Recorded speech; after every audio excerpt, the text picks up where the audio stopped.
Suprabhat. A very good morning to all of you.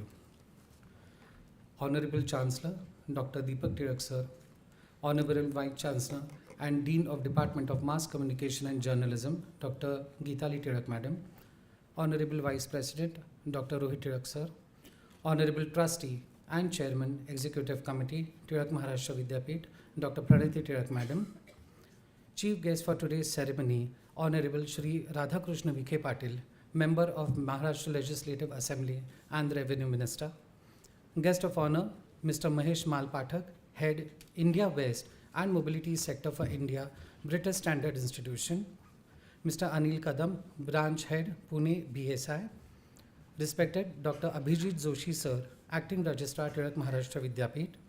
Respected Shri Ajit Khadilkar Sir, Secretary, Tirak Maharashtra Vidyapith, and entire TMV family. I welcome you all to this August gathering of the ceremony of handing over the ISO 21001-2018 certificate to our Tirak Maharashtra Vidyapith, and also to commemorate 70th birthday of our inspiration and leader, Honorable Chancellor Dr. Deepak Tirak Sir, by release of his book, Janiva Karmayogacha. Now I request all the dignitaries to lit the traditional lamp and offer garland to statue of our icon of reverence, Lokmanya Bal Gangadhar Tirak.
Thank you, dignitaries.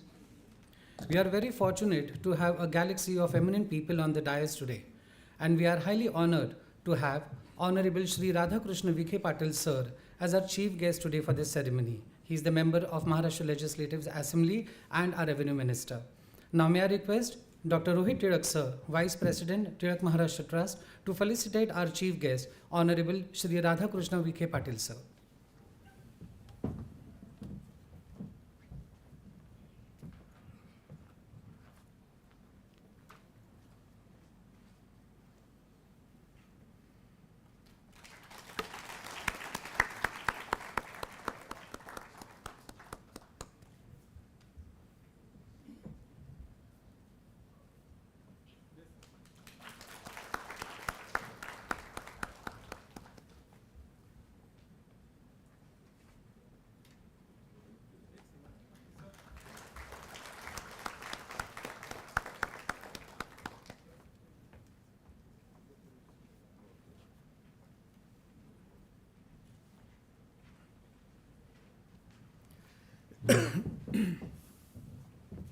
Thank you, sir.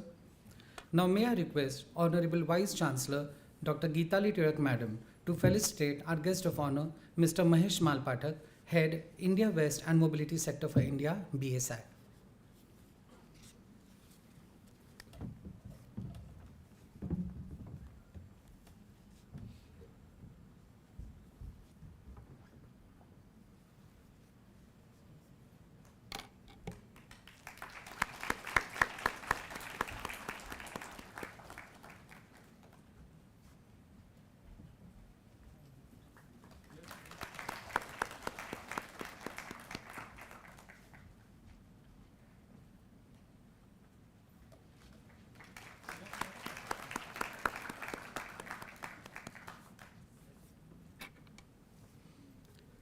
I further request Honorable Vice Chancellor Geetali Tirak Madam to felicitate Mr. Anil Kadam, the branch head, Pune BSI.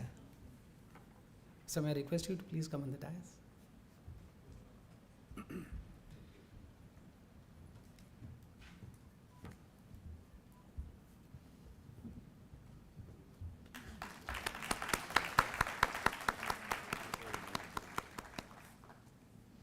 Thank you, sir. Thank you, ma'am. Helen Keller once said, "Alone we can do so little, together we can do so much." It is indeed a team which has worked with dedication and passion under the leadership of our Vice Chancellor Geetali Tirak Madam to achieve this ISO certification. Now, may I request Honorable Chancellor Sir Dr. Deepak Tirak Sir to felicitate the team who has been extremely dedicated to achieve this ISO certification. May I request Dr. Sunanda Yadav, Head Research Department TMV, to please come on stage. And may I request Honorable Chancellor Sir to give a token of appreciation for her dedicated efforts.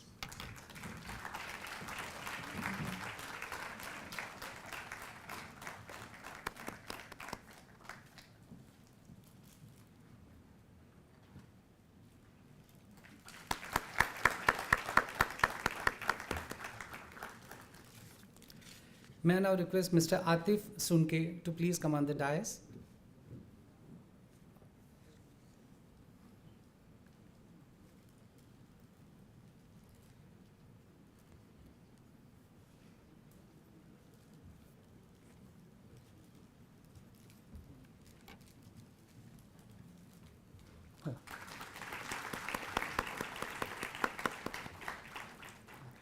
And now, may I request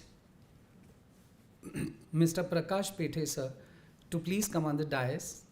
His efforts has been tremendously dedicated and his help has been extensively fruitful to make us achieve this ISO certification.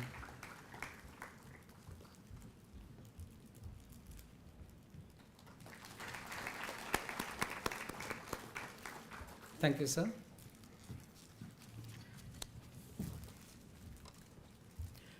We all are highly privileged to serve this glorious university and are honored to witness its greatness since decades.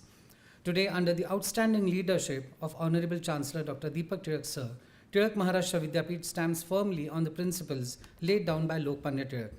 With its presence globally through existing collaborations with few foreign universities, the Vidyapeeth has already proven excellence in the field of education and has been constantly enhancing the quality of education with changing times and aspires to continue to do this in the next future. Recently, Tirak Maharashtra Vidyapeeth has already created a history by making it to the World Book of Records as being the first university in the world to organize a mega sports event wherein each member from the hierarchy participated in the sports activities. And now yet again, Vidyapeeth is creating a history today of being the first ever university in the entire nation to receive the ISO 21001-2018 certificate, which is specifically designed for academics. Now, without much ado, I request Honorable Vice Chancellor Dr. Geetali Tirak Ma'am to enlighten the audience about the purpose and the journey to achieve this ISO certification.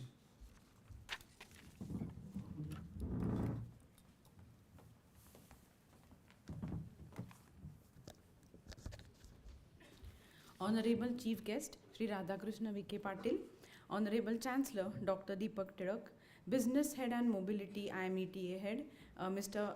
Mahesh Malpathak, Dr. Abhijit Joshi, Dr. Rohit Tirak, Dr. Pranati Tirak, Ajit Khadilkar, and all the dignitaries and audience of the days. A very good morning to everyone. On the auspicious occasion of the 70th birthday of Honorable Chancellor of Tirak Maharashtra Vidyapeeth, Dr. Deepak Tirak, I welcome you all to today's program. With great pride, I would like to say that Tirak Maharashtra Vidyapeeth is the first university in India to go for ISO 21001-2018 certification. And here we are today to celebrate this momentous day. ISO 21001-2018 is standard by Business Standards BSI India.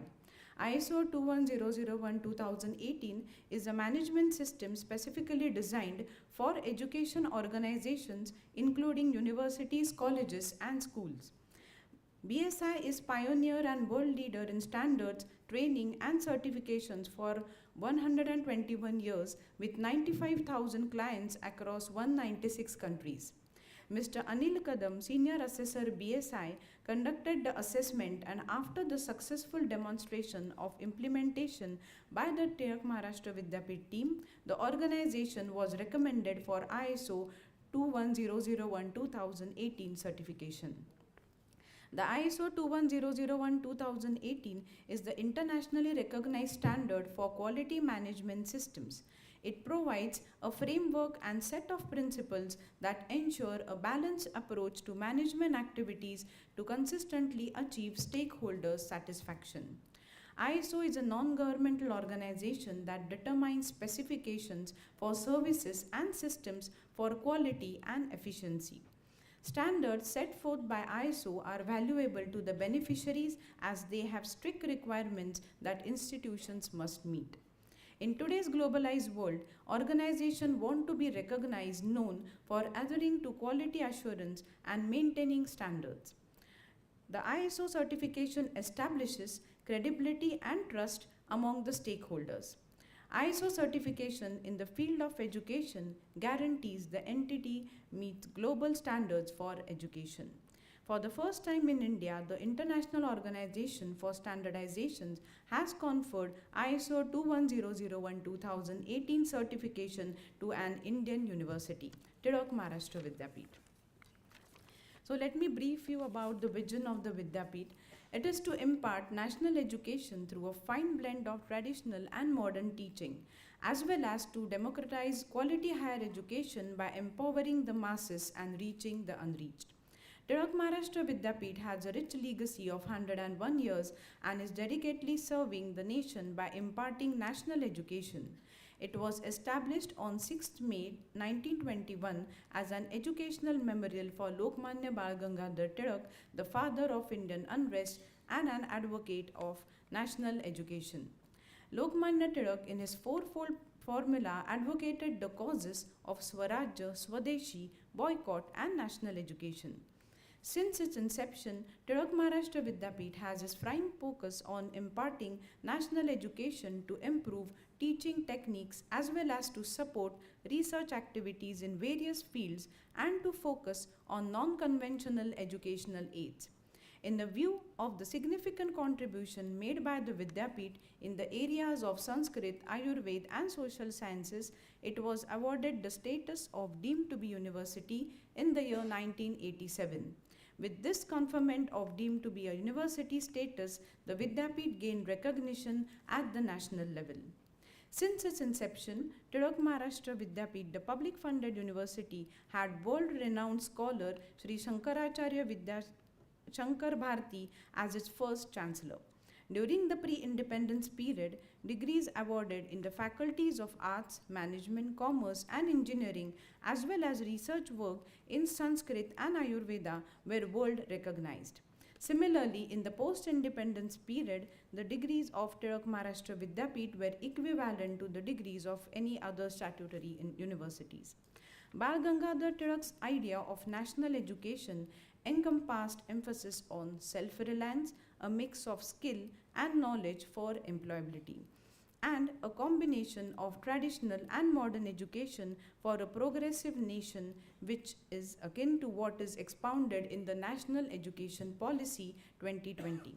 Bal Gangadhar Tilak also emphasized skill development, multilingualism, and business education as a graduate attribute. On these foundational principles, Tilak Maharashtra Vidyapeeth, the deemed to be university I represent, had compulsory internship right from the 1990s, similar to what apprenticeship embedded degree proposed in the new education policy. Around 2 years back, the Vidyapeeth gave me this responsibility of an officiating vice chancellor, and Dr. Deepak Tilak's vision for the Vidyapeeth to grow better and better every single day and maintain the quality of the Vidyapeeth was a challenge for me. So, when Dr. Hemant Abhyankar suggested about going for this ISO certification, I really found a way to maintain the standard and also to monitor the departments and all the stakeholders which would help us in the outcome-based education in a very professional and systematic way. Hence, the management of Tilak Maharashtra Vidyapeeth decided to go for this ISO certification. However, keeping up Lokmanya's vision, Tilak Maharashtra Vidyapeeth has recalibrated its approach to education to sync it up with the National Education Policy 2020 by emphasizing the 3 I's, that is interdisciplinary research, industry connect, and internationalization. The 3 pillars needed to elevate our Vidyapeeth to the global standards. Thus, to maintain the rich legacy and fulfill Lokmanya Tilak's dream of imparting national education, Tilak Maharashtra Vidyapeeth had undergone an ISO audit, and I am glad that today we were the first university in India to receive ISO 21001 2018 certification. And on this occasion, I would like to congratulate all the team members for working hard for past 1.5 years. I thank Mr. Prakash Pethe, QMS consultant and lead auditor of ADI system, who helped and guided us in getting ISO certification.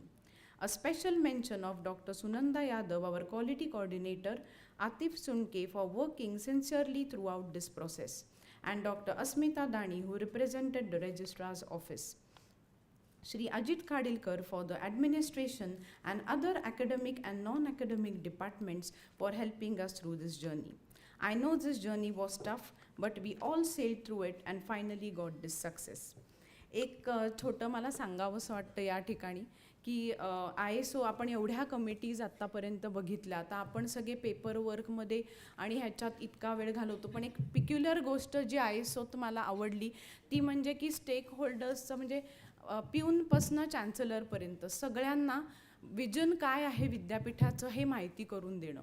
खूप वेळा आपण असं होतं, आपण कुठल्या तरी संस्थेत काम करतो, पण त्या संस्थेचं विजन काय आहे, आपण नोकरी म्हणून तिकडे जॉईन करतो, पण हे विद्यापीठ कशावरती स्थापन झाले, काय त्याचा उद्देश आहे, हे सगळ्यांना माहिती असावं, हे त्याचं मेन एम होतं. आणि हे कुठेही त्यांनी विचारलं नाही, नोट डाऊन केलं नाही, पण हे एक मॅनेजमेंटला कळावं की आपलं विजन आणि आपल्याबरोबर काम करणाऱ्यांचं विजन हे सेम आहे, हे कळणं खूप महत्त्वाचं असतं. शिवाय दुसरी गोष्ट मला आवडली की सगळ्यांना स्वतःचं स्वॉट ॲनालिसिस करायला लावलं. म्हणजे इतक्या छोट्या छोट्या गमती त्या प्रोसेसमध्ये झाल्या की पटकन विचारल्यावर अरे थ्रेट्स म्हणजे काय लिहायचं असतं मॅडम असं सगळ्यांनी विचारलं. कारण आपण तिकडे नोकरी म्हणून करतो, पण त्या ह्याच्यामध्ये चॅलेंजेस काय येतात, आपली कुठली स्ट्रेंथ आहे, काय विकनेसेस आहेत, ते आपण आपल्या कामात कसे वापरू शकतो, ह्याचा अभ्यास त्या निमित्ताने सगळ्या फॅकल्टी करायला लागले, त्याचा विचार करायला लागले की अरे हो का, आपल्याला हे पण धोके आहेत का, आपल्याला असं पण करायला लागतं का. आणि ह्या छोट्या छोट्या गोष्टी ज्या मी आत्तापर्यंत कोणत्याही एवढ्या कमिटी व्हिजिट्स झालेल्या आहेत, पण कोणी एवढं बारकाईने बघितलेलं नव्हतं, जे या ISOमुळे मला कळलं. आणि ते मला खूप महत्त्वाचं वाटते. कारण त्याचं दुसरं अजून एक कारण आहे की मी आता गेले 19 वर्ष वेगवेगळ्या संस्थांमध्ये काम करते, तर तेव्हाची जी पिढी होती त्यांचं जे प्रेम आणि जे डेडिकेशन त्या संस्थेबद्दल असतं ते आत्ताच्या पिढींमध्ये थोडं कमी कमी होताना मला दिसतं. म्हणजे ते त्यांचं काय त्याच्यात त्यांना मिळतंय किंवा त्याच्यात त्यांना काय पुढे स्कोप दिसतोय ह्याच्याप्रमाणे त्यांचं ते स्विच करत असतात किंवा हॉप करत असतात.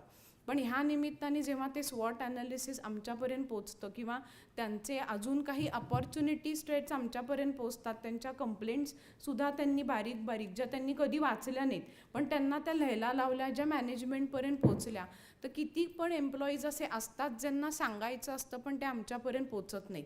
तर ह्या निमित्ताने इतक्या छोट्या छोट्या गोष्टी आम्हाला कळल्या की हा जो महत्त्वाचा स्टेक होल्डर जो आपल्या विद्यापीठात काम करतोय त्यांच्याबद्दल आम्हाला खूप वेगवेगळी माहिती मिळाली आणि त्याप्रमाणे हे अशीच ही फॅमिली म्हणून राहावी, त्यांचे प्रॉब्लेम्स आम्हाला कळावे, हे खूप या ISOच्या प्रोसेसमध्ये मला समजलं. म्हणजे अदर दॅन दिस सर्टिफिकेशन सगळं त्याचं डॉक्युमेंटेशन ह्याच्या व्यतिरिक्त हा त्याच्यात न येणारा भाग होता पण तो ऑटोमॅटिकली या प्रोसेसमध्ये कळला. जे मला आता जेव्हा मी इथे व्हाईस चान्सलर म्हणून उभी आहे तर हे खूप मला महत्त्वाचं गोष्ट आहे की आय नो माय एम्प्लॉईज, ते काय करतायत, त्यांना काय हवं आहे, त्यांना काय अडचणी येतात हे त्यांच्या फॉर्म्समुळे मला कळलं आणि त्याच्यामुळे मॅनेजमेंटला काही पॉलिसी डिसिजन्स किंवा काही गोष्टी सुधारण्याचा त्याच्या एक निमित्ताने तो स्कोप मिळाला. सो हे मला एक नक्की आज या ठिकाणी सांगावंसं वाटतं. आणि हे टिळक सरांना आपल्या सगळ्यांकडूनच हे खूप छान गिफ्ट मिळालेलं आहे की त्यांचं जे स्वप्न आहे की आपलं विद्यापीठ अजून अजून मोठं व्हावं, हे ह्या निमित्ताने आपण आज नेशन वाईड आपलं नाव जाणार आहे की we have been ISO certified.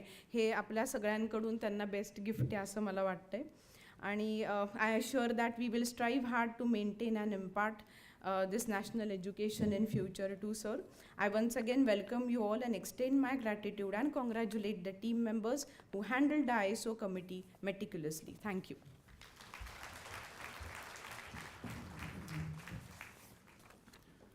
Thank you ma'am. खरंच तुम्ही म्हणल्याप्रमाणे विद्यापीठाचं आणि सरांचं ध्येय, त्यांचं स्वप्न पूर्ण करण्यासाठी आपण सर्वजण कटिबद्ध आहोतच आणि आज या निमित्ताने आपण सर्वजण सरांना हा एक मोठा आश्वासन देऊया, विश्वास देऊया की त्यांची ध्येयपूर्ती हे आमच्यासाठी पण आमचं सर्वतोपरी एक लक्ष्य असेल आणि त्यांच्या ध्येयपूर्तीसाठी आम्ही सर्व तितकेच कटिबद्ध असू. We are honored to have Mr. Mahesh Malpathak, Head, India West and Mobility Sector for India, who will be presenting the ISO certificate to Tirak Maharashtra Vidyapeeth today. But before that, I would like to introduce Mr. Mahesh Malpathak sir to all of you. Mr. Mahesh Malpathak is heading British Standards, that is BSI, for India West and Mobility Sector for India, Middle East, Turkey, and Africa.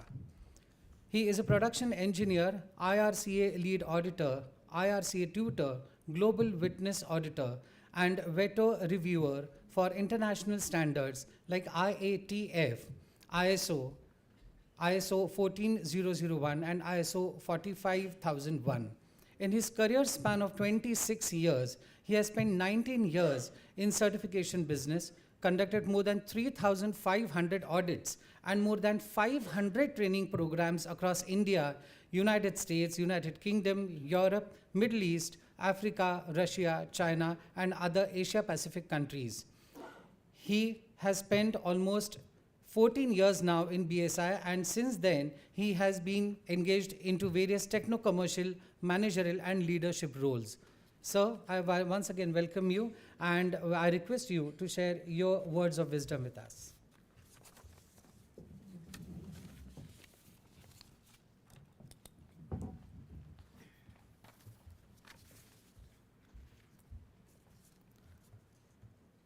Honorable Chancellor, President Dr.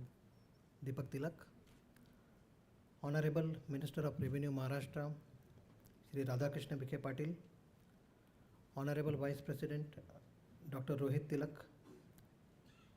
Honorable Vice Chancellor Dr. Geetali Tilak, Honorable Trustee Dr. Pranjit Tilak, Dr. Joshi, and Dr. Khadilkar. It's my pleasure to be here to award this particular certificate, ISO 21001, on behalf of British Standards. When I say that British Standards is the age-old organization, this organization was incepted in 1901 by Royal Family of England, that is Queen Elizabeth I.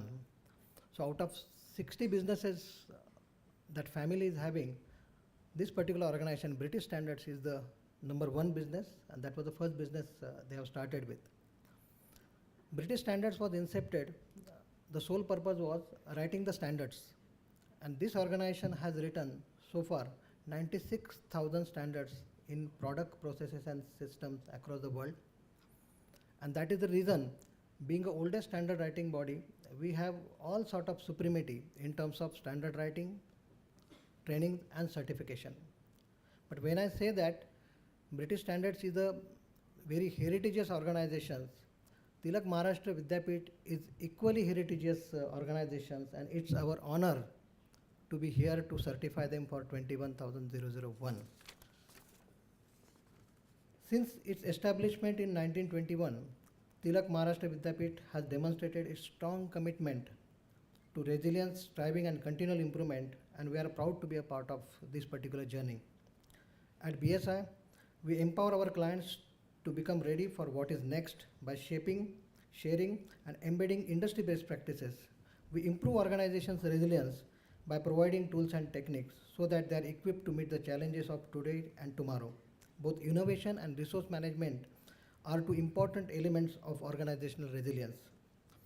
With ISO 21001, organizations demonstrate their commitment to driving innovation, developing competence through teaching, learning, or researching, and enhancing the satisfaction of students, other beneficiaries, and staff through the effective application of Educational Organization Management System, that is EOMS, which is also called as the ISO 21001 2018 version. We are very pleased to celebrate this achievement of Tilak Maharashtra Vidyapeeth University team. We look forward to nurturing this partnership further while providing the necessary support and guidance on your resilience journey. ISO 21001 is just a first step. There are other various standards which can help the organizations to grow further and to become more resilient to adapt the changes which are happening in the market. On behalf of BSI, I offer my congratulations to Dr. Deepak Tilak, Dr. Rohit Tilak, Dr. Geetali Tilak, and Dr. Pranati Tilak, and the entire staff of Tilak Maharashtra Vidyapeeth who took enormous effort to get this particular milestone. I know implementing ISO, let it be any standard, whether it is 9001 or 21001, is a tremendous and very, very peculiar task, and it cannot be done by a single person. So naturally, the great support provided by the other team members, including Mr. Pethe, is enormous, and we must clap them to. So this was an excellent and fantastic achievement. With this, I conclude my word. Thank you. Thank you so much.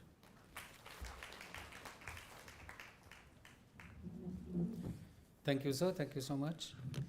Now the moment of pride has arrived for all of us. May I now request Mr. Mahesh Malpathak, sir, to hand over the ISO 21001 2018 certificate to Honorable Chancellor Dr. Deepak Tilak, sir.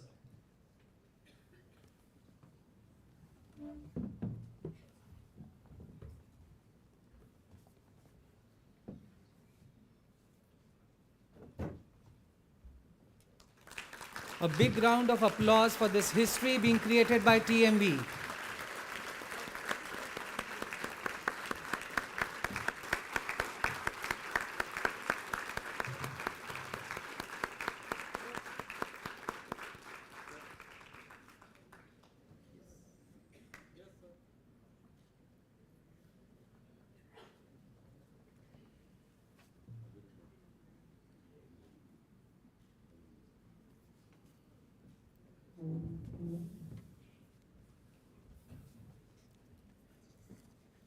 Thank you, sir.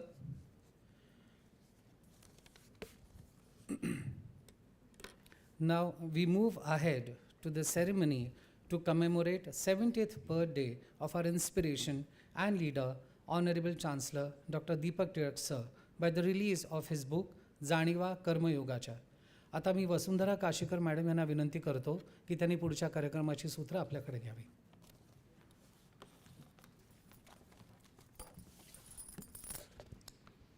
धन्यवाद sir. खूप छान वेगवेगळ्या योगांचा दिवस आहे. परवाला 6 नोव्हेंबरला सरांनी 70 वर्ष पूर्ण करून 71व्या वर्षामध्ये पदार्पण केलं आणि आज त्यांच्या वाढदिवसाची भेट म्हणून आपण त्यांना हे ISOचं अतिशय प्रतिष्ठेचं मानलं जाणारं सर्टिफिकेट आपल्या ज्या विद्यापीठाला मिळालं आहे, देशातलं पहिलं विद्यापीठ ठरलं आहे आपलं, ते आपण त्यांना प्रदान केलं. आणि आणखी योग म्हणजे सरांनीच लिहिलेल्या जाणीवा कर्मयोगाच्या या पुस्तकाच्या प्रकाशनाचा समारंभ देखील आज आपण करत आहोत. सरांनी जे वेळोवेळी विविध विषयांवर लेख लिहिले त्याचं संपादन करून हा संग्रह केलेला आहे. आणि अगदी व्यक्तिचित्रणापासून ते लोकमान्यांच्या वेगवेगळ्या पैलूंपर्यंत अशा विविध विषयांवरील लेखांचा संग्रह म्हणजे हे पुस्तक आहे. तर याचं प्रकाशन आज आपण आदरणीय श्री राधाकृष्ण विखे पाटील यांच्या हस्ते करतो आहोत. मी विनंती करेन की त्यांनी पुस्तकाचं प्रकाशन करावं.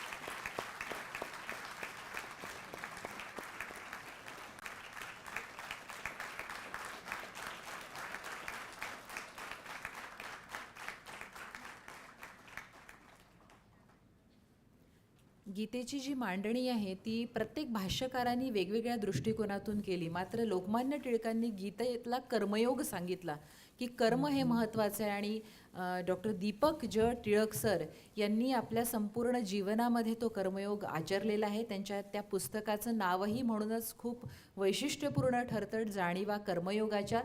मी सरांना विनंती करेन की त्यांनी या पुस्तकाच्या संदर्भातलं त्यांचं मनोगत व्यक्त करावं.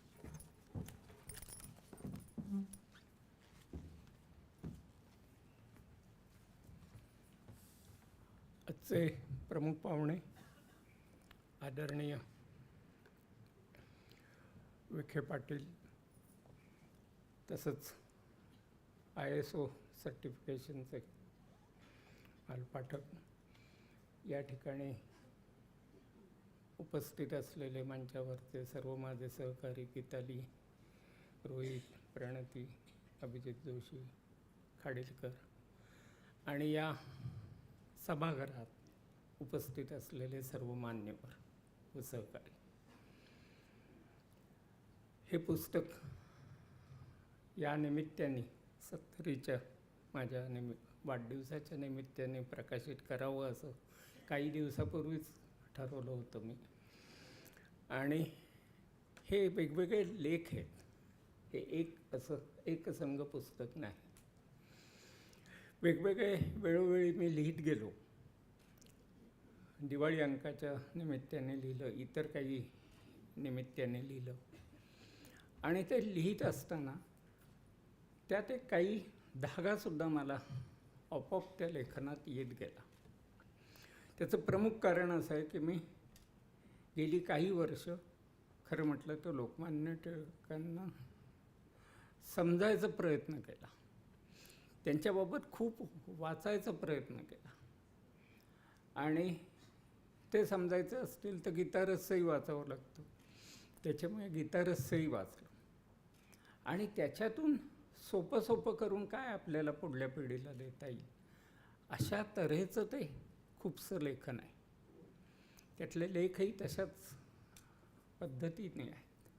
मग कर्मयोग असू दे, कौशल्य असू दे कर्मयोग जगण्याचा, किंवा असे गीतारस्यावर मला काही जणांनी लिहायला सांगितलं. पहिल्यांदा मी पटकन हो म्हटलं आणि नंतर लक्षात आलं या आपण काहीतरी चूक केली आणि इतकं सोपं ते नाही.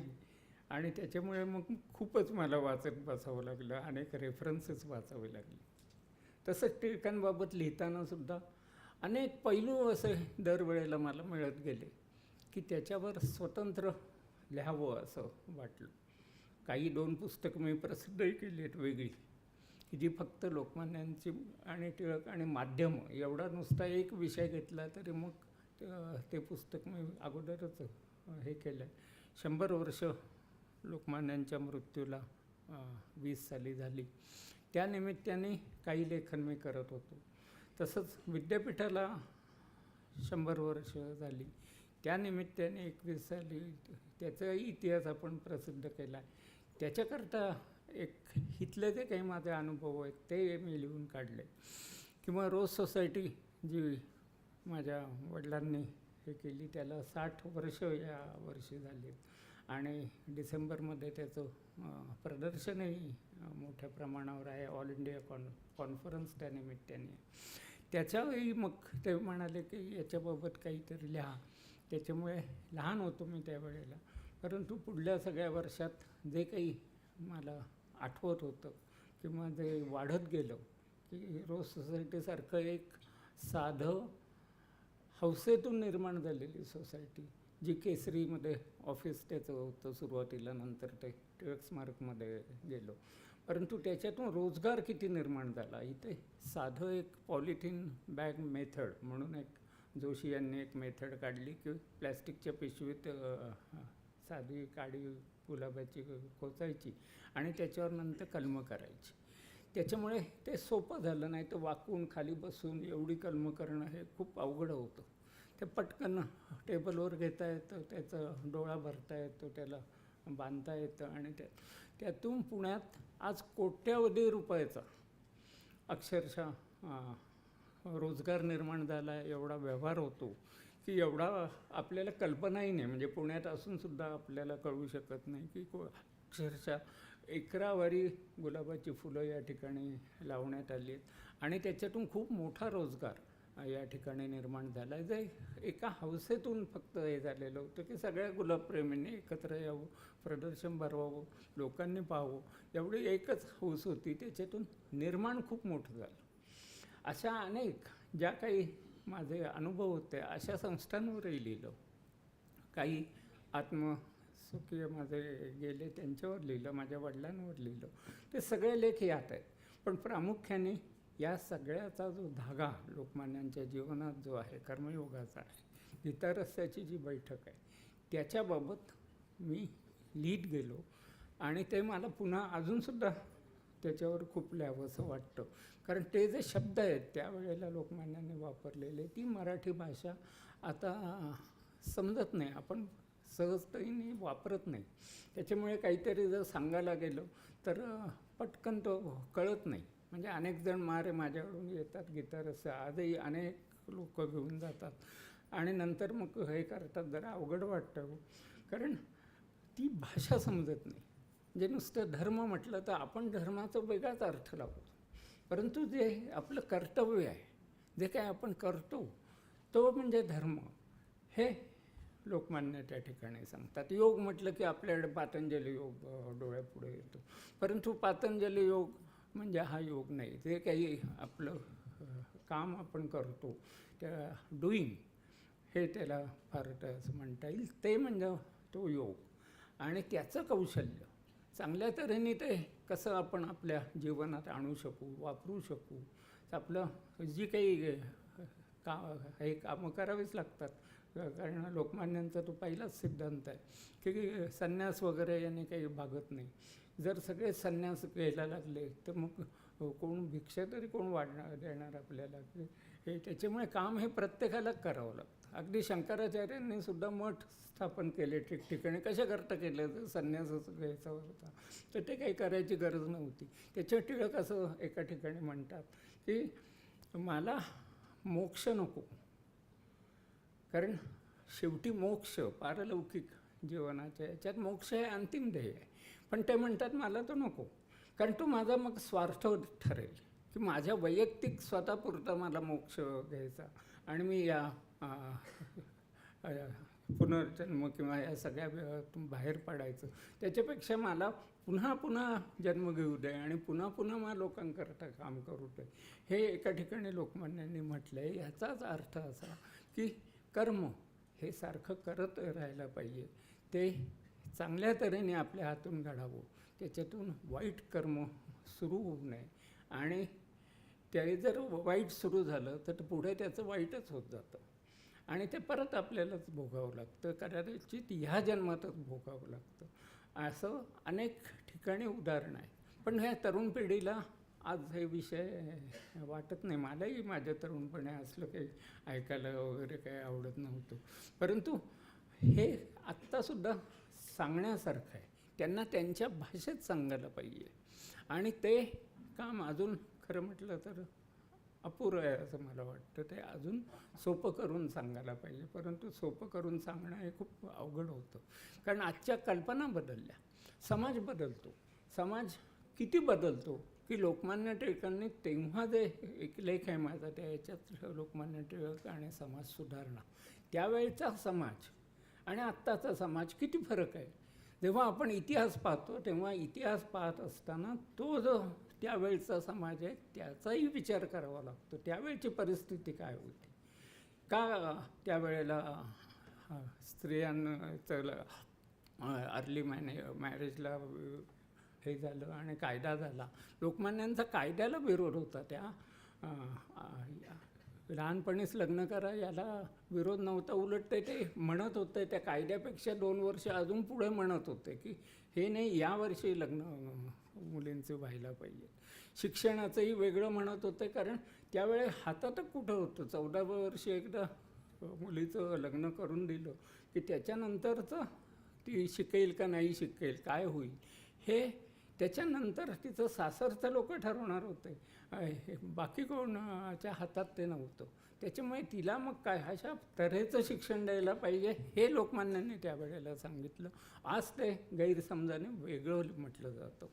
त्यावेळच्या समाजात किती हे होता की सुधारणा असं जर लोकमान्यही म्हणत राहिलं असते सारखं तर ते बाजूला पडले असते, समाज तसाच राहिला असता. त्यांना समाजाला बरोबर घेऊन जायचं होतं. स्वातंत्र्याच्या चळवळीत सगळ्या समाजाला आणायचं होतं. आणि हे किती, आत्ता मी काहीमध्ये मला संदर्भ मिळाले की 37 साली म्हणजे लोकमान्य गेल्यानंतर पुण्यात जेव्हा कॉर्पोरेशनच्या किंवा इथल्या इलेक्शन झाल्या आणि त्याच्यानंतर लोकमान्यांनी असं म्हटलं होतं की स्त्रियांना आणि पुरुषांना, मुलांना म्हणजे मोफत आणि सक्तीचं शिक्षण असलं पाहिजे आणि त्याच्याकरता अमुक टॅक्समध्ये प्रोव्हिजन करा आणि स्थानिक स्वराज्य याच्यातून ते शिक्षण द्या.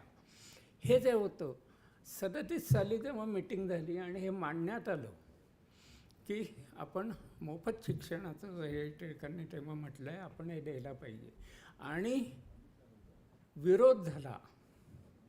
म्हणजे लोकमान्य गेल्यानंतर ते म्हणाले कधी, मांडलं कधी, किती काळ म्हणजे समाज बदलायला लागतो.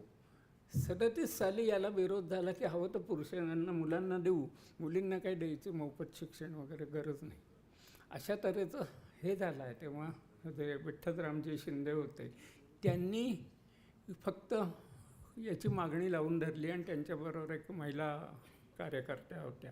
या दोघांनी मोर्चे काढले, धरणं धरली, परंतु कॉर्पोरेशनने काही पास केलं नाही आणि अशा तऱ्हेचं शिक्षण त्यावेळेला नाकारण्यात आलं. ज्याच्याकरता आज म्हटलं तर आपल्याला किती हे वाटेल की आपण पुरोगामी पुणं किंवा इथे किती स्त्री शिक्षण अमुक तमुक सगळं म्हणतो, पण जे निवडून आले होते त्यांनी ते विरोध केला. हे आज म्हणून हा सारखं इतिहासाचा संदर्भ पाहताना समाजाचा संदर्भ पाहायला लागतं. त्याच्यामुळे मगच त्याचं महत्त्व कळतं. ब्रिटिशांचं नुसती आपली लूट केली अशातलं नाही. काही संदर्भ असे आहेत की शिकार म्हणून भिल्लिणींना वगैरे सुद्धा मारायचे. हे पुढे येत नाही फारसं. किंवा त्या ठिकाणी जे अत्याचार स्त्रियांवर सुद्धा व्हायचे, जे छत्रपती शिवाजी महाराजांच्या काळात व्हायचे तसेच ब्रिटिशांच्या काळात सुद्धा व्हायचे. जवळजवळ जे काही ब्रिटिश सैनिक या ठिकाणी आले होते ह्यातले 70-80% सैनिकांना गुप्तरोग होता. किती तऱ्हेने इथे काय वातावरण त्यावेळेला असेल हे आपल्या कधी विचारतच आपण घेत नाही की का असं लोकांना वाटलं की आपल्या स्वातंत्र्य पाहिजे, आपल्या स्वराज्य पाहिजे. छत्रपतींच्या वेळेलाही का वाटलं, नंतरच्या काळात परत टिळकांनी कसं जागरूक केलं. आणि हा शोध घेत घेत मी अनेक पैलू लिहिले. जसं कामगार चळवळीचं मला मिळालं की 8 तास काम हे पुढे किती दिवस म्हणजे टिळकांनी मांडलं लंडनला जाऊन, पण त्याच्यानंतर खूप काळानंतर अमेरिकेच्या याच्यात पहिल्यांदा ठराव पास झाला की हो 8 तास काम. तोपर्यंत हे मान्यच नव्हतं, कारण जी काही व्यवस्था होती त्या व्यवस्थेला असलं काही मान्य नव्हतं. आपल्या सणांना सुट्ट्या हे मांडावं लागलं की पेड हॉलिडेज असायला पाहिजे सणांना, आणि ते मांडलं. हे सगळे वेगळे हे आहेत. स्वराज्याचं आपल्याला माहितीच आहे, स्वातंत्र्याची चळवळ आपल्याला माहिती, आणि हे या पुस्तकात छोटे छोटे असे लेख मी लिहिलेले आहेत. फक्त ते नंतर एवढं मोठं झालं आहे की मलाच भीती वाटली. तेव्हा ते मी प्रत्यक्ष माझ्या हातात आलं तेव्हा 360 पानं म्हणजे म्हटलं फारच झालं आपलं, जरा अजून कमी करायला पाहिजे होते काही लेख का काय असं मला वाटलं. परंतु ते सगळे लेख या याच्यात वाचायला मिळतात. त्याच्या लहानसा संदर्भ असेल तर तो निश्चित प्रत्येकाला ते आवडेल, आणि त्याच्याकरता हा प्रयत्न मी केलेला आहे. अधिक यापेक्षा मी बोलत नाही. या ठिकाणी निश्चित तुम्हाला ते रुचेल असं भावना व्यक्त करतो आणि इथं विरमतो.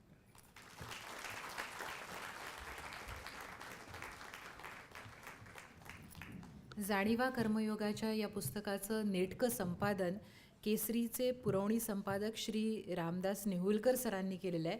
मी त्यांना विनंती करीन की त्यांनी कृपया व्यासपीठावर यावं आणि माननीय राधाकृष्ण विखे पाटील सरांनी त्यांचा सत्कार करावा.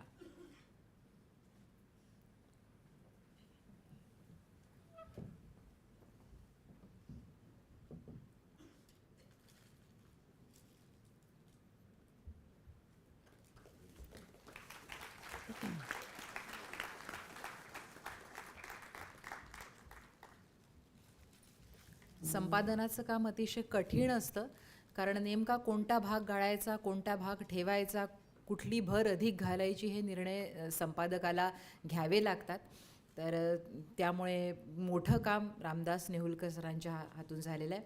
यानंतर आपण भाषण ऐकणार आहोत माननीय विखे पाटील सरांचं, पण तत्पूर्वी त्यांचा एक थोडक्यात आपणाला परिचय करून देते.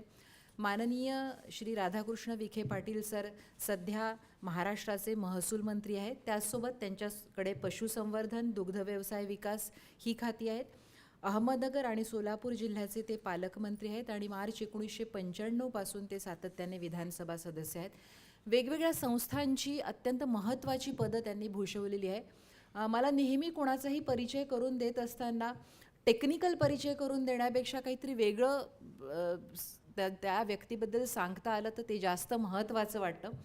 तर राधाकृष्ण विखे पाटील सरांनी कृषी मंत्री आणि शिक्षण मंत्री असताना त्यांची जी कारकीर्द आहे ती अतिशय लक्षणीय गाजली आहे. कृषी मंत्री असताना त्यांनी राबवलेली एक खिडकी योजना ही बहुचर्चित ठरली, आणि ते जेव्हा शिक्षण मंत्री होते तेव्हा मुली 10वी नापास झाल्या की त्यांचा बालविवाह होतं, त्यांचं शिक्षण सुटतं, आणि म्हणून बोर्डाच्या परीक्षेसाठी एटीकेटी हा वेगळा निर्णय घेऊन त्यांनी नापासी आणि गळती थांबवली, आणि त्याचा आजवर 30 लाखपेक्षा जास्त, 30 लाख हा आकडा, 30 लाखपेक्षा जास्त विद्यार्थ्यांना फायदा झालेला आहे.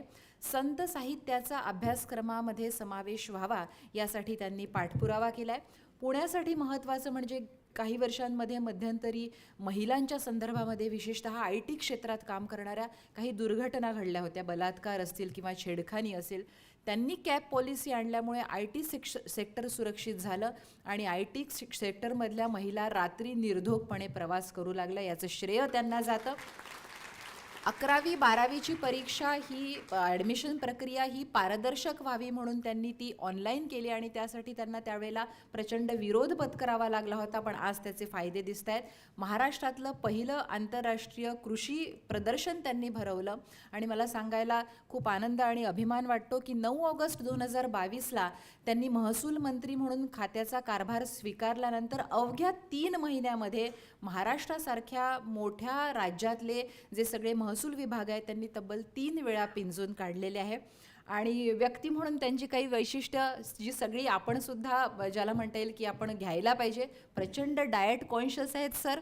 रात्री कितीही उशिरा झोपले तरी सकाळी 5:30ला उठतात, पायी फिरायला जातात. सहकाराचा प्रचंड अभ्यास आहे, सहकार त्यांच्या जीन्समध्ये आहे, आणि श्रमही है श्रीराम हमारे हे त्यांचं तत्व आहे. मी विनंती करते सरांना की त्यांनी त्यांचं मनोगत व्यक्त करावं.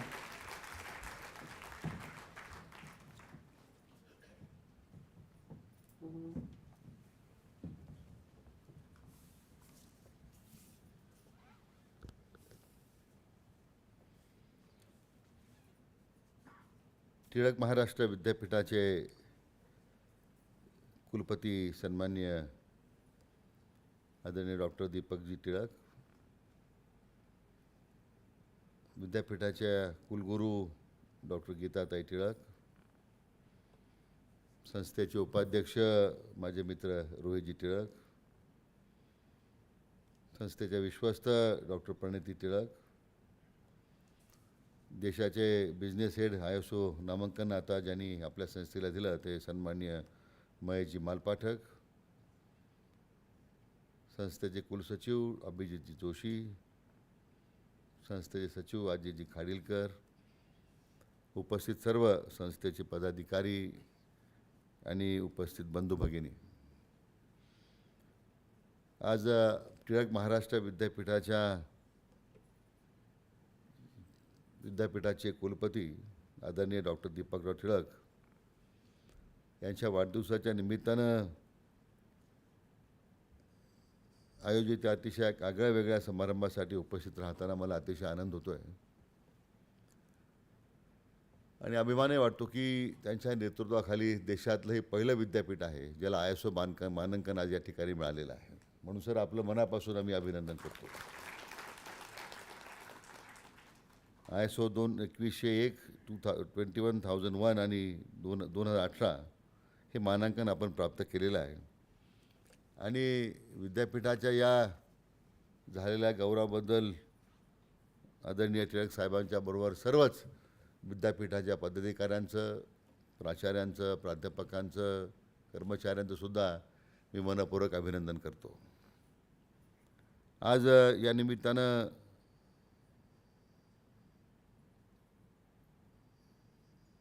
जाणीवा कर्मयोगाच्या या पुस्तकाचं प्रकाशनसुद्धा आज संपन्न झालं की ज्यामध्ये आदरणीय डॉक्टर दीपकरावांनी विस्तारानं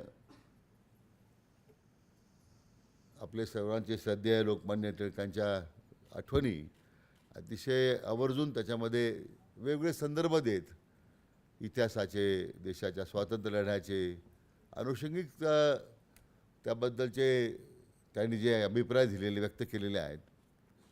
मला वाटतं त्यांनी जो भाषणात व्यक्त केलेली भावना आहे की आजच्या खरं तरुण पिढीने ते वाचण्याची आवश्यकता आहे.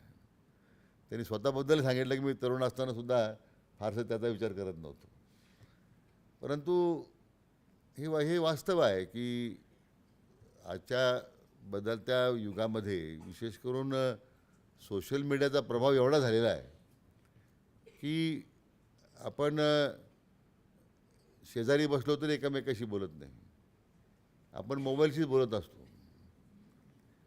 कारण आपण हॉटेलमध्ये गेल्यानंतर मी अनेक वेळा पाहिलं की नवरा बायको जरी हॉटेलमध्ये गेले ते जेवणाची ऑर्डर देतात पण मोबाईलवर बोलत असतात. ते कशा करता हॉटेलमध्ये जेवायला गेला हा माझ्यासमोर प्रश्न असतो. मुद्दा एवढाच आहे की इतकं सुंदर असं लिखाण खरं म्हणजे एवढे संदर्भ दिल्यानंतर खरं म्हणजे त्या लोकमान्यांच्या विचाराचा वारसा पुढं चालवण्याचं जे काम माननीय डॉक्टर दीपकराव टिळक करतायत, मला वाटतं माझ्यासुद्धा सारख्या कार्यकर्त्याला त्यातून एक नवी ऊर्जा आणि नवा आत्मविश्वास त्या ठिकाणी मला मिळतो आणि त्याचा मला विशेष आनंद आहे. कारण हे पुस्तक वाचत असताना सुरुवातीला मी रोहितजींना विचारत होतो की महात्मा गांधीजींचा किती संदर्भ या पुस्तकात आलेला आहे. कारण परवा आपल्या देशाचे गृहमंत्र्यांशी चर्चा करत असताना त्यांनी या गोष्टीचा उल्लेख आवर्जून केला. कारण ज्यावेळी महात्मा गांधी साऊथ आफ्रिकेतून भारतात आले आणि देशाच्या या संपूर्ण स्थितीचा आढावा घेत असताना उद्या आपण कसं पुढं कसं जावं, त्यांना खरं स्वातंत्र्य लढायची जी प्रेरणा मिळाली महात्मा गांधींना ती लोकमान्य टिळकांकडून मिळाली अशा प्रकारचं त्यांनी त्या ठिकाणी आवर्जून त्याचा उल्लेख केला. आणि म्हणून मला त्याचा अतिशय मी इतकं भारावून गेलो की महात्माजींच्या नंतरच्या स्वातंत्र्याच्या ह्या सगळ्या लढ्यामध्ये त्यांच्यासमोर जे व्यक्तिमत्व होतं ते श्रद्धेय लोकमान्य टिळकांचं होतं. याला माझ्या दृष्टीने विशेष महत्त्व होतं. आणि म्हणून हा संदर्भ मला माहीत ते पुस्तक आहे का नाही, मी ते पुस्तक चाळत होतो पण तो आदरणीय गृहमंत्र्यांच्या माध्यमातून आमच्यासमोर आला. आम्हाला तोपर्यंत माहीत नव्हतं. खरं म्हणजे या तुमचे हे जे विद्यापीठ स्थापन झालं हे नंतर मला वाटतं महात्मा गांधीजींच्या प्रेरणेनंच हे विद्यापीठाची स्थापना झाली. आणि मला वाटतं तो संदर्भ असला पाहिजे की त्यांना मूळ प्रेरणाच त्या सदैव लोकमान्य टिळकांकडून मिळाली होती. असं एक आगळं वेगळं विद्यापीठ हे राज्यात नव्हे तर देशामध्ये आपल्या स्वतःची एक वेगळी ओळख त्यांनी निर्माण केलेली आहे. स्वर्गीय जयवंतराव टिळकांची या निमित्ताने आठवण होते. महाराष्ट्र विधान परिषदेचे सभापती असताना ते प्रवरानगरला कार्यक्रमाच्या निमित्ताने आले होते. अशी जी उत्तुंग व्यक्तिमत्व असणारी जी माणसं आहेत त्यांच्याकडे पाहिल्यानंतर त्यांचे विचार ऐकल्यानंतर मला वाटतं या विद्यापीठाला जो त्यांचा वारसा लाभलेला आहे, विद्यापीठाला जो त्यांचा आशीर्वाद लाभलेला आहे, मला वाटतं तीच भूमिका नंतरच्या काळामध्ये आज माननीय आदरणीय डॉक्टर दीपकराव करतायत. याचा एक विशेष आपल्या सर्वांना अभिमान आहे. खरं तर ISO मानांकन मिळणं हे आणि देशातलंही पहिलं विद्यापीठ आहे. आजच्या शिक्षणामध्ये एवढी मोठी आव्हानं आहेत. आपण 2 वर्ष कोविडमध्ये ऑनलाईन शिक्षण पद्धती आपण स्वीकारल्या आहेत, जे आपण सुरुवातीला फार त्याला विरोध होता, पण काळाच्या ओघानं आपल्याला ते स्वीकारावं लागलं. आता संपूर्ण जगच ऑनलाईन झालेलं आहे. पेटीएम कधी कोणी ऐकलं नव्हतं. हे सगळे बाजार व्यवस्था इतक्या ऑनलाईन झाल्या आपण कधी पाहिलं नव्हतं. आता सर्वच ऑनलाईन झालेलं आहे. खरं म्हणजे आज महाविद्यालयामध्ये सुद्धा विद्यार्थीसुद्धा आता त्यांचा प्रयत्न विद्यार्थ्यांसुद्धा ऑनलाईन राहण्याचाच प्रयत्न आहे. फक्त कंपल्सरी अटेंडन्समुळे आता मुलं खरं मला वाटतं विद्यालयात येतात किंवा महाविद्यालयात येतात असं माझं मत आहे. इतका मोठा बदल होणं आणि तो सुद्धा ह्या 4-5 वर्षातला आहे की त्याला फार मोठं कालावधी गेला 10-20 वर्षाचा असं नाही आहे. त्यामुळे मला वाटतं शिक्षण व्यवस्थेपुढे एक मोठं आव्हान तयार झालेलं आणि तोच धागा पकडून आपल्या देशाचे प्रधानमंत्री आदरणीय नरेंद्र मोदी साहेबांनी जे नवीन शैक्षणिक धोरण या देशामध्ये आणलेलं आहे ते त्याचंच फलित आहे. त्याचंच कारण आहे की आज नीड बेस्ड एज्युकेशनची खरं आवश्यकता आहे. एक सिलेबस विद्यापीठाने तयार केलं आणि विद्यापीठाने तयार केल्याच्या नंतर ते आपण फक्त मुलांनी वाचायचं, त्याची आवश्यकता आजच्या जीवनामध्ये किती आहे, त्यांच्या भविष्यातल्या वाटचालीसाठी किती उपयुक्त आहे, याचा कधी सिलेबस लिहिणाऱ्या लोकांनीसुद्धा विचार केला नसेल. आपल्याकडे विद्यापीठामध्ये एक बोर्ड ऑफ स्टडी आहे पुणे विद्यापीठामध्ये. खरं म्हणजे त्या बोर्ड ऑफ स्टडीची लोक निवृत्त होतात तरी सिलेबस बदललं जात नाही. हे काही बरोबर नाही आहे. पण खरं म्हणजे आपलं जे डीम टू बी युनिव्हर्सिटी आहे मला वाटतं हा त्याचा ॲडव्हान्टेज आपल्याला आहे, त्याचा फायदा आहे की काळाच्या बरोबरीनं मला वाटतं जो आदरणीय प्रधानमंत्र्यांनी जी भावना व्यक्त केलेली आहे तीच पुढं घेऊन जाण्याचा प्रयत्न आपलं विद्यापीठ करतं. कारण या नव्या आलेल्या शैक्षणिक धोरणामध्ये मला वाटतं सध्या लोकमान्यजींचाच प्रभाव मला दिसतो आहे. आत्मनिर्भर भारताची कल्पना जी मांडलेली आहे ही ती मूळ कल्पना त्यांनी मांडली होती असं म्हणायला हरकत नाही. आणि म्हणून मला वाटतं त्यामुळे मला या सगळ्या धोरणाबद्दलचं एक विशेष आकर्षण आहे. आज इंडस्ट्रीला काय आवश्यकता आहे, व्यवसायाला काय आवश्यकता आहे, आज भोवताली वातावरण काय आहे, त्याचा परिणाम आजच्या तरुणावर काय होऊ शकतो, हा सगळा विचार मला वाटतं ह्या नवीन शैक्षणिक धोरणामध्ये करण्याचा आपण प्रयत्न केलेला आहे. आणि मला वाटतं स्वतः डॉक्टर दीपक टिळक यांचा हा सातत्यानं प्रयत्न आहे. यामध्ये जे काही मूलभूत बदल यावेत, मला त्यांच्याबद्दल एक विशेष आकर्षण नेहमी राहिलं की अतिशय साधी राहणी, एक साधेपणा त्यांच्या वागण्या बोलण्यात आहे. परंतु ध्येय निश्चित आहे की उद्या ह्या शैक्षणिक पद्धतीमध्ये माझा विद्यार्थी कुठं असणार आहे, ही पिढी उद्याची युवा पिढीला उद्याचं भविष्य काय असणार आहे, अतिशय समर्पित भावनेनं आपल्या स्वतःला या व्यवस्थेमध्ये झोकून देणं आणि त्यासाठी अविरतपणे काम करणं असं एक व्यक्तिमत्व म्हणून डॉक्टर दीपक टिळकांकडे मी पाहतो. आणि मला वाटतं तो एक मोठा वारसा जरी त्यांना लाभला असला परंतु पुढं चालवणं ते फार मोठं आव्हान होतं. आज या विद्यापीठाला जे मानांकन मिळालेलं आहे हा विद्यापीठाचा गौरव नाही, मला वाटतं आपल्या राज्यातल्या शिक्षण व्यवस्थेचा तो गौरव झाला आहे असं म्हणायला हरकत नाही. खरं म्हणजे केवळ पदव्युत्तर अभ्यासक्रम आपण पूर्ण करतो आहे आता एक फॉरेन लँग्वेज शिकण्याचा एक मधल्या काळामध्ये बराच मोठा फंड आला होता की जॅपनीज शिकावं, ते शिकलं पाहिजे आता, कारण शेवटी ग्लोबलायझेशन इतक्या वेगानं झालेलं आहे आणि त्याच्यामध्ये आपला भारतात तरुण जो आहे तो इतका आता दिमागदारपणे आत्मविश्वासाने जगापुढे उभा राहतो आहे. मला वाटतं जगालासुद्धा आज भारतीय तरुणाईचं एक वेगळं आकर्षण तयार झालेलं आहे असं माझं मत आहे. आणि म्हणून त्याला साथ घालताना या सगळ्या परदेशी भाषा शिकल्या पाहिजे, त्याचं आवर्जून त्या अभ्यासक्रम आपल्या विद्यापीठांमध्ये शिकवला गेला पाहिजे. पण त्याबरोबरीनं आत्मनिर्भर भारताची जी संकल्पना जी मांडलेली आहे त्यासाठी आज जगामध्ये स्टार्टअप्सचा जर उल्लेख झाला तर स्टार्टअप्सचं सगळ्यात जास्त प्रमाण आपल्या देशामध्ये आहे आणि त्या स्टार्टअप्सला प्रोत्साहन देण्याचं कामसुद्धा ह्या नव्या अभ्यासक्रमामध्ये आपण जे महाविद्यालयात शिकवतो, विद्यापीठामध्ये शिकवतो आहे, मला वाटतं ते सुद्धा त्याचा एक तो भाग असला पाहिजे की ज्यामुळे आमच्या तरुणाईला या स्टार्टअप्सकडे जाताना किंवा स्टार्टअप्स सुरू करताना त्याच्यामधला एक सेल्फ कॉन्फिडन्स जो आहे तो आपल्याला त्याच्यातून निर्माण करता आला पाहिजे. आणि म्हणून मला वाटतं टिळक विद्यापीठाचं जे वैशिष्ट्य आहे ते त्या दृष्टीने महत्त्वाचं आहे की आज येणाऱ्या अनेक परदेशी विद्यापीठांचे आता कॅम्पस आपल्याला सुरू होत आहेत. आज फिनलँडमध्ये सगळ्यात उत्तम शिक्षण दिलं जातं. आज फिनलँडमध्ये अशी अवस्था आहे की ज्यांचा कॅम्पस आपल्या महाराष्ट्रामध्ये आणण्याचा जो काही मंडळी प्रयत्न करत आहेत, देशाचं म्हणणं आहे की आता आमच्याकडे शिकवण्याकरता पिढीच नाही आहे, तरुणच नाही आहेत. म्हणजे त्यांच्यासमोर मोठं आव्हान आहे की आता शिकवायचं कोणाला. त्यामुळे त्यांनी आता एक स्वतःचा कॅम्पस फिनिश गव्हर्नमेंटनी त्यांच्या माध्यमातून इथे सुरू करण्याचा प्रयत्न केलेला आहे. अशा अनेक आता कॅम्पसेस येतील. आज त्या परदेशी विद्यापीठांच्या बरोबर स्पर्धा करताना त्यांची गुणवत्ता आज पहिल्या 100मध्ये आपल्या देशातलं काही विद्यापीठ नाही आहे.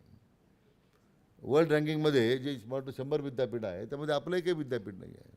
आणि त्या वर्ल्ड रँकिंगच्या विद्यापीठांचा जर कॅम्पस आपल्याकडे येतो आहे, मध्यंतरी तो आणण्याचा प्रयत्न झाला सुरुवातीच्या काळामध्ये, मग त्याला आरक्षण असावं का नसावं, कारण आपल्याकडे अवांतर गोष्टीला फार महत्त्व असतं. पण त्यामुळे गुणवत्तेपेक्षा अवांतर गोष्टी चर्चा फार होतं. आता गुणवत्ता आधारितच उद्या ह्या सगळ्या व्यवस्थेकडे आपल्याला पाहावं लागेल. म्हणून या परदेशी विद्यापीठांच्या बरोबर स्पर्धा करताना आपण कुठं आहोत, आपला दर्जा काय राहणार आहे. त्यांना मला वाटतं ISO मानांकन या दृष्टीने अतिशय योग्य वेळी घेतलेला निर्णय, योग्य वेळी उचललेलं पाऊले, काळाची पावलं ओळखून आपण केलेला निर्णय अतिशय स्तुत्य आहे. म्हणून पुन्हा एकदा आपलं मनापासून अभिनंदन आहे. मगाशी महेश मालपाटकांनी सांगितलं की ही जुनी व्यवस्था आहे, ब्रिटिशकालीन 1901 साली, बरोबर ना, आपण सुरू केलेलं आहेत राणी क्वीन एलिझाबेथ I. खरं म्हणजे ब्रिटिश रॉयल फॅमिलीचा आपण संदर्भ उल्लेख केला. मला वाटतं ठीक आहे, त्यावेळेच्या त्या व्यवस्था होत्या, परंतु आजही त्या व्यवस्था ज्या आहेत त्या ह्या ISOमुळं आपल्या विद्यापीठांना किंवा जे विशेष औद्योगिक क्षेत्रामध्ये त्याला जास्त महत्त्व होतं. शैक्षणिक क्षेत्रामध्ये किंवा विशेष करून विद्यापीठामध्ये आपण पहिल्यांदाच येत आहे मला वाटतं, आणि पहिलंच विद्यापीठ आहे. म्हणून आपण जे काही त्यासाठी जे काम करतायत, आपण बिझनेस हेड आहात, मला वाटतं आपण जो काही या विद्यापीठावर ISO मानांकन देताना जो विश्वास व्यक्त केलेला आहे ते निश्चितपणे विद्यापीठाची मंडळी सार्थक ठरवतील असं मला पूर्ण विश्वास आहे. खरं जाणीवा कर्मयोगाच्या पुस्तकाचं आज प्रकाशन झालं आहे.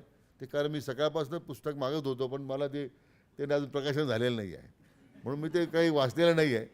पण ते प्रकाशन करताना जो उल्लेख आदरणीय डॉक्टर दीपक टिळकांनी केलेला आहे की वेगवेगळ्या टिळकांच्या त्यांच्या जीवनातला जो प्रभाव आहे, त्यांच्या जीवनामधली वाटचालीचा जो प्रभाव आहे वेगवेगळ्या स्तरावर, विशेष करून स्वातंत्र्य लढ्यामध्ये, स्वातंत्र्याच्या लढ्याच्यामध्ये केवळ स्वातंत्र्य लढाईच नाही, परंतु एकूणच सांस्कृतिक, शैक्षणिक, सांस्कृतिक, सामाजिक त्याच्यामध्ये जो वेगवेगळे पैलू त्यांनी त्याचा अभ्यासलेले आहेत किंवा त्या संदर्भाची मांडणी केली आहे, मला वाटतं निश्चितपणे ते निश्चितपणे आपल्या सगळ्यांना एक वेगळं मार्गदर्शन करतीलच. परंतु मी त्यांना विनंती करणार की महात्मा गांधींचा जो उल्लेख जो मला जो मिळाला, मी तो पाहत होतो की तो संदर्भ केव्हा तरी असायला पाहिजे, त्याचासुद्धा अभ्यास करण्याची गरज आहे. एवढं मोठं देशाच्या स्वातंत्र्य लढाईला जो आज आपल्या राष्ट्रपिता महात्मा गांधींना जे मार्गदर्शन मिळालं, जी स्फूर्ती मिळाली, ते लोकमान्यांकडून मिळाली, हे मला ऐकून अतिशय, मी तर तुम्हाला सांगतो, माझा एवढी त्या दिवसापासून इतकी ऊर्जा भरली आणि माझ्या मनामध्ये आणि तो संदर्भ तो असलाच पाहिजे. त्याचं केव्हा तरी एकदा मला वाटतं संशोधन त्या संदर्भातलं आपल्या लेखात केव्हा तरी नंतरच्या काळामध्ये का होईना तो आपण त्याचा अंतर्भाव केला पाहिजे. मी पुन्हा एकदा टिळक विद्यापीठाचे मान्य कुलपती, मान्य कुलगुरू, मान्य विश्वस्त मंडळ आणि आपल्या सर्वांचं आणि विशेष करून ISO मानांकनचे जे इंडिया बिझनेस हेड आहे महेश पाठक आणि त्यांच्या सहकाऱ्यांचं मनापासून अभिनंदन करतो, मनपूर्वक शुभेच्छा व्यक्त करतो. डॉक्टर दीपक टिळक यांचा कालच वाढदिवस झाला, त्यांनासुद्धा आमच्या मनापासून शुभेच्छा आहेत. शतायुषी व्हा अशा प्रकारच्या शुभेच्छा देतो. थांबतो. जय हिंद, जय महाराष्ट्र.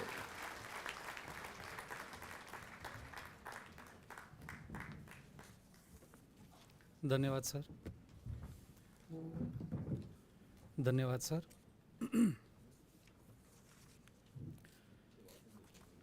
आज सुवर्ण अक्षराने लिहावा अशा कार्यक्रमाचे आपण सर्वजण साक्षीदार आहोत.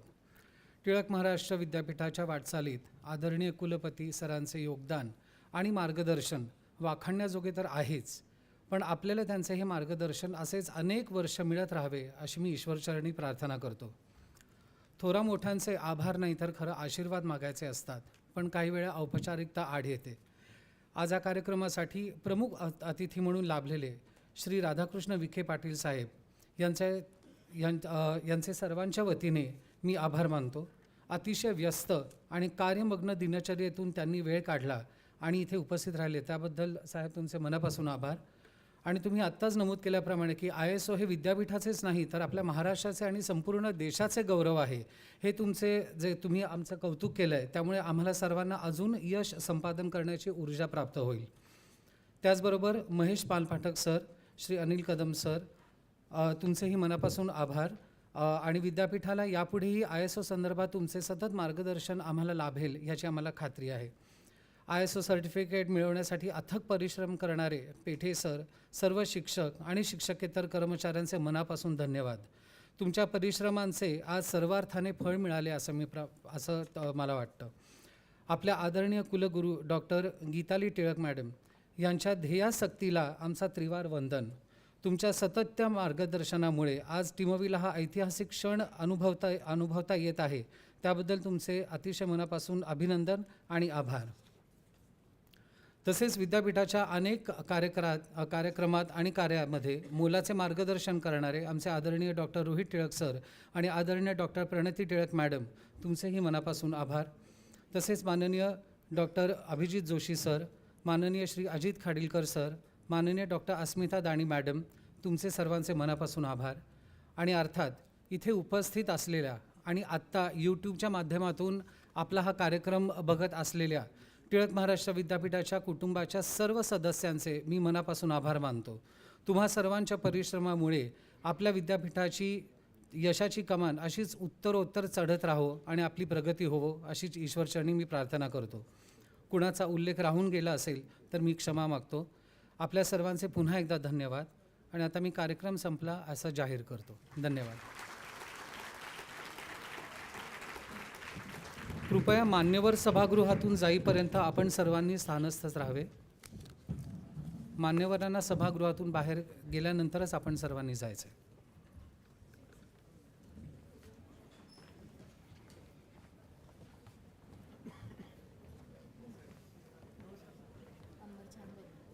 बोट ऑफ थँक्स तर फार सुंदर दिलं.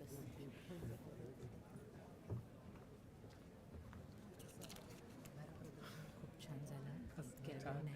हे जे लिहून कुठे लिहिलंय काय हेच काही कळेल.